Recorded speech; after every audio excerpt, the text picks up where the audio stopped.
Shemai pal, how you doing everybody? Today, here at ben.llywelyn, we're talking about Wales during the early Georgian era. What happened in this country after Scotland and England had merged into the United Kingdom and we're like on the sidelines. Hey guys, we're here. What was going on here? Let's go into the video.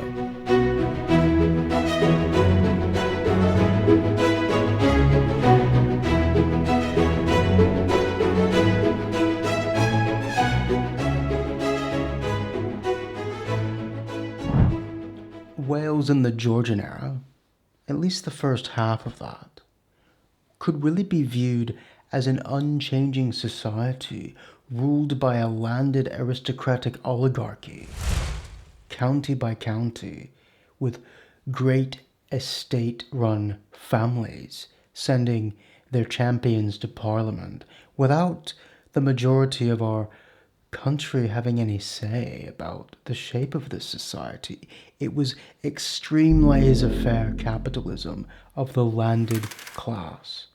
And there's no real indication that we revolted against this, or that there was any great discontent, though there was dissent. That's an important part of this period. Nonconformity, the faiths, really grow in this period.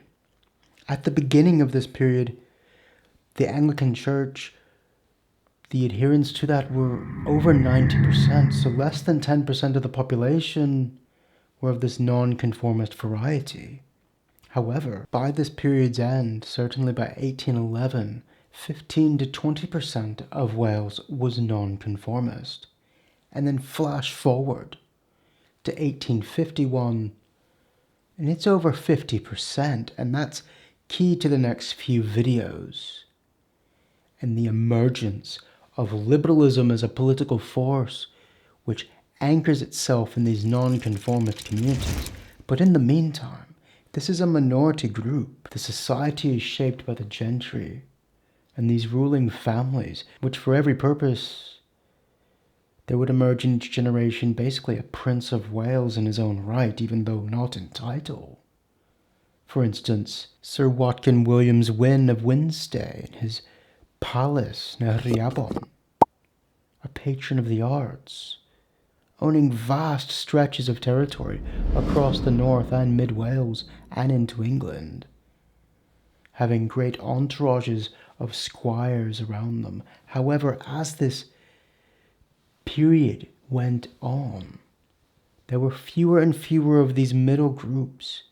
These estates were accruing power around the land itself, exploiting it, gathering it through inheritance.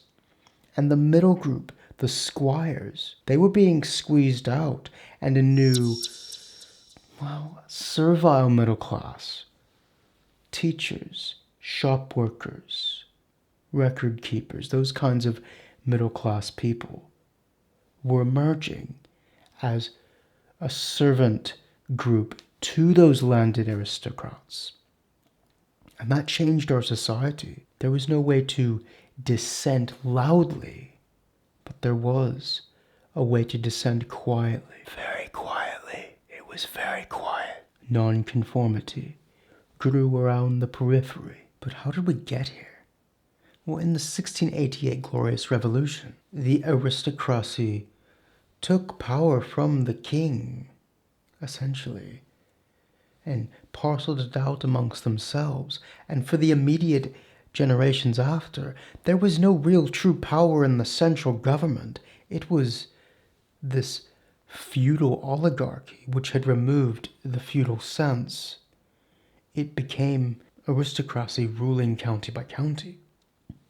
There was a king, of course, but that's not where the power lay. The member of parliaments became basically the princes of each county, essentially. Judges beneath them, usually related to them. There became an entrenched network of nepotism through these families, and these families competed with one another through the two parties, the Whigs and the Tories. But the population unlike today, was still very evenly dispersed amongst our lands. And it was thinly populated. In 1700, there were only 390,000 across Wales. By 1750, 450,000. And in 1801, the time we get an actual census, we can be more firmly sure, 586,000. But the towns were minuscule. Wrexham, the biggest town in 1700, had only 3,000 people. I mean, that is... You could just walk through that in 15 minutes. That was the biggest town we had in our country. By the end of the century, Merthyr Tydfil and the furnace works around there would overtake it. 7,600 inhabitants, and it would boom in the next few decades. And Abertawe was coming in quite reasonable second at that time, 6,000 people. We begin to get nuclei around the buddings of industry, coal furnaces in Cwmtawe, Cwmtaf. We begin to get clusters of urbanized population, but it's very slow. It's not like the next century where it just... And the social mood of this era is very aware. It doesn't want a repeat of the last century in which there was civil war after civil war after civil war, death, assassination plots, coup d'etat, anarchy, foreign invasion and another coup d'etat, military dictatorship. All that chaotic moment was in the past. And we wanted order, calm order of the landed estates, Tory in every sense. This was the Gilded Age of Tory. Wales was, in all cases, Tory in this time, at least the beginning of it. And as I said, there's no great evidence that the people were against this in any sense. No great turmoil. The nonconformist faith was growing steadily, but it was quiet. You had the Independents or the Congregationalists, the Baptists and the Presbyterians, and through these up out of the Anglican Church came the Methodists. One part of this channel's journey and my own journey is Judaism. After the civil wars, Jews had begun to trickle back into our country, and by 1730 there was a community in Abertawe, and in 1768 a German-born silversmith named David Michael leased land for Abertawe's Jewish cemetery. This is an important part of Wales, which I feel is overlooked, but it was by all means the aristocracy and these families, especially in Morgannwg and around Wrexham, which ruled this land, unopposed, appointed generation by generation, inheriting seats of parliament, running unopposed. That was common, that was the norm. To oppose someone running in parliament at this time in Wales usually meant that two families were competing, and the Whigs began to edge in against the Tories. They were being promoted by this very softly growing, quiet dissent in the church. The aristocracy was in vogue. But there is a change. There's a quiet underbelly to this aristocracy. And quietly, you get an alternative Welsh society forming through nonconformist religion, and inadvertently they begin to understand that Scotland and England have fused together like Austro-Hungary's empire, but we are merely like the Slovaks, invisible to all except ourselves. But we exist, and we're carrying on nonetheless as ourselves with an alternative society.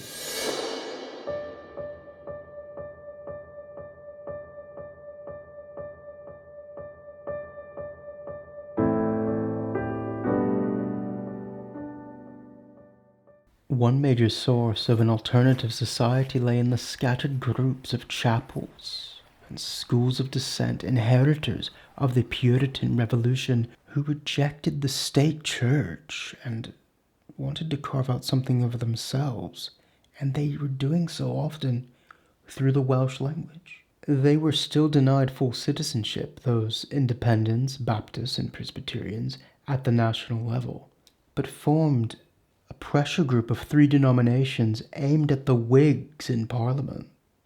And this is important because this growing movement of nonconformists chooses to aim at the Whigs to win their support. And from this point, the Tory nature within Wales that is in vogue at the time begins to be more identified with the Anglican establishment in England. And over the course of this century, we become less Tory. Very slowly. Awerin, the common folk. We're carrying on our culture underneath this, kind of in the shade of these great estates. In the pubs, having drunken eisteddfods of a kind. Carrying on stories in our language, where the gentry were turning much and much more toward English. But this language was excluded from social life, becoming undisciplined, strongly scarred by its own regional diversity, country poets. But it was shaping into a way of life, folkloric in character. Out of this world grew new literary traditions, pennillion, harp song verses, and kind of a plebeian comedy of art called interludes. Traveling dramas emerged. This was very important to keep the language alive in some form of literary sense. Speaking again of dissent and protests, political natured protest, there was no real movement of such a kind until the American and French revolutions in the end of this century. For the time, it was a rather harmonious feeling moment. When the American Revolution broke out, there were 3 petitions given to the MP of Sir, but they were all in support of the British government. There were a few people getting political, but it's quite clear that the majority wanted to be very pro-British establishment. They did not want to dissent loudly. They wanted to do so quietly. From 1660 to 1730, there were 545 books published in Wales. Now that's an astonishing accomplishment. This is more than most Eastern European countries were able to produce at the time. The growth was such that we went from producing 10 books a decade in a Gymraeg, in the Welsh language, to 110 per decade. And this growth was going to continue. We would not get a newspaper in Wales until the turn of the century, around 1800, in Abertawe. But books were being printed. Book printing shops opened up, first in Armwythig in Shropshire, just over the border, though there was no real border at the time. Then Wrexham. Then in the southwest, a rather prosperous one, Trefhed in Castell Newydd-Emlyn, and Caerfyrddin. We were beginning to enter the commerce of the mercantile era, and we had influences slowly coming back from the new world of which we were taking part. One of my favorite poets in the Welsh language is Gwyn A, who went to America. I advise, do read his work, it's fascinating. But we have Welsh going to Nova Scotia, the Caribbean, and other parts of the expanding British Empire, aspirational men, Jamaica, but we are shareholders in this British imperial enterprise. Though we're not rich by any means, this is an extractive economy. Coal furnaces are opening up across the valleys, small kernels of what was to come, as well in Dinbych and Wrexham, exploitative in nature, but giving people a profession in our own country, which is very different to what was going on in Ireland at this time. We are holding our own population here. We're not quick to go, though many are going to America, like Pennsylvania, Virginia, Vermont. It's a trickle. It's not damaging to our population. As small as it is, it would have been catastrophic if we had seen any similar exodus. Like Ireland, we would not be here speaking Welsh today. It's this industrial base that begins through the employment of these aristocrats exploiting their property that enables us to stay in our own country. Because of the hyper-libertarian Tory laissez-faire capitalism, we actually remain in our own country, though in a servile position. Out of this marginal world we occupied as Welsh, hardly visible to the majority, came some major Welsh classics. Charles Edward's Hanes y Ffydd de Fiant, a history of the faith with dazzling imagery. And building on this, Ellis Wynn's Gweledigaethau'r Bardd Cwsg, the visions of the slumbering poet. In 1703, one of the most brilliant satires in the Welsh language. And Theophilus Evans's Drych a Prifoesoedd, Mirror of the Early Ages, in 1716. We were proclaiming ourselves as something distinct. We're seeing ourselves as ourselves, even though we're not even aware that we're being nationalistic. Within this British context, we're proclaiming our own inheritance as something else through writing. These printing presses are important. Out of those 545 books published, most of them were devotional, religious in nature. Out of this movement, however, came an Anglican clergy member named Griffith Jones, who did something quite remarkable in Llanddoror. He began schools, circulating schools, teaching people how to read in Welsh. And it grew, and it grew. He invented a distinctive system of traveling teachers with a minimum curriculum of Bible reading, using mobile teachers and apprentices. He grounded his schools in the Welsh language in 3-month bursts, and he shaped them precisely to the rhythms of the workhouses of the poor. And this was funded, backed by the money of Madam Bridget Bevan, wife of a Carmarthenshire MP. Starting in 1730, they were continued by Madam Bevan after Jones's death, until her death in 1779. This was remarkable. It caught the attention of Catherine the Great of Russia. Wales at this time, in the mid-18th century, was more literate in Welsh than England was in English, on the whole of the population percentage-wise. Over 250 schools were teaching 13,000 pupils annually. By 1761, the movement claimed to have taught 160,000 children and anything from 300,000 to 450,000 adults, out of a population that could not exceed 500,000. They had basically taught at least 80% of Wales to read in the Welsh language without a proper functioning state school system. That's remarkable. And out of this grew a new generation of preachers in Welsh, a more firm identity of ourselves. Quiet descent.